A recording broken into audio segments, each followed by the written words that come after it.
Here are my thoughts on the last episode of Stranger Things. First of all, I just want to say I'm really going to miss seeing all of them together. We've been on this ride for so long, and I literally grew up with this cast. Like, this isn't just a show ending. This is a chapter of my life closing. So emotionally, yeah, it hit me.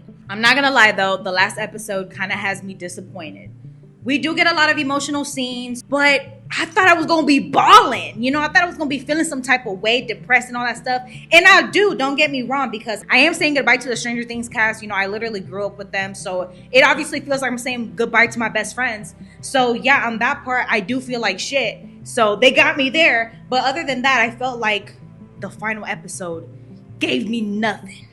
I'm not hating, though. I'm not hating. It was a good way to end the show, but I felt nothing at all. And I was expecting a bit more, you know, lost. I thought we were going to lose a couple characters.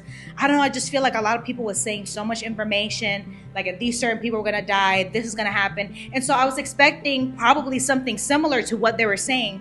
And Mike, babe, honey, person being, listen. If it was me, if I was in that position and 11 was saying goodbye to me, I would have been on the floor begging, like, no, I'm sorry. I would have been bawling my eyes out. I felt like, I know that Mike was trying to get into his emotion situation, but I would have been like, we is going together. I don't give two fucks. We're going to go together. Dying, going to the three waterfalls, whatever we got to do.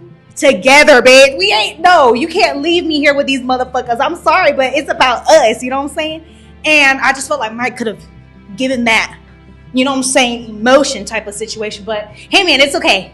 Now, for me, the biggest thing that kind of pissed me off, not pissed me off, but it was just like, I was expecting a little bit more. And I feel like I've been having this problem with a lot of other movies, is that the final big battle, like, it just ends in like 0.2 seconds. I'm expecting, especially since it's Dustin and Nancy, you know, these are regular people. They don't have powers. I'm expecting for it to be a bigger challenge for them to defeat the monster. And literally in 0.2 seconds, the dude was dead. You know what I'm saying? The Mind Flayer, I was expecting like Dustin to get injured or Steve, just somebody to get thrown across the room. And then, you know what I'm saying? Like something more realistic than that. It was good and I was excited, but I was like, that's it? You know what? Nobody got injured. Nobody got, you know, like, I needed to feel that near-death experience. Like, oh, they gonna kill my man, and then nobody dies. You know what I'm saying? That's what I was expecting. I didn't get that. It was really cool. I loved how it looked, like the whole, like, I really did love how cinematic and just beautiful season 5 was. But I felt like I needed to get punched in the face. You know what I'm saying? But I didn't get that. One thing I did like was the way that they slowly made 11 more powerful each season. You really see her progression, and this last season just showed how far she's come. So that part was done really well. Let's talk about the ending now.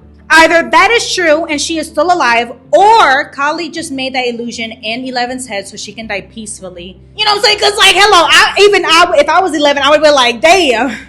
Am I really doing this? Either way, if 11 is alive or not, I still feel like shit, okay? Because it's the same feeling that I get when I watched Wicked for Good. Because just imagine, put yourself in Glinda's fucking shoes and think that your best friend is dead when she's over here alive and somewhere else. You know what I'm saying? Like, I still feel the exact same way as I do here. Knowing that homegirl ain't gonna be here with me, you know, that makes me feel like shit, okay? So I feel like shit in both movies just thinking about it.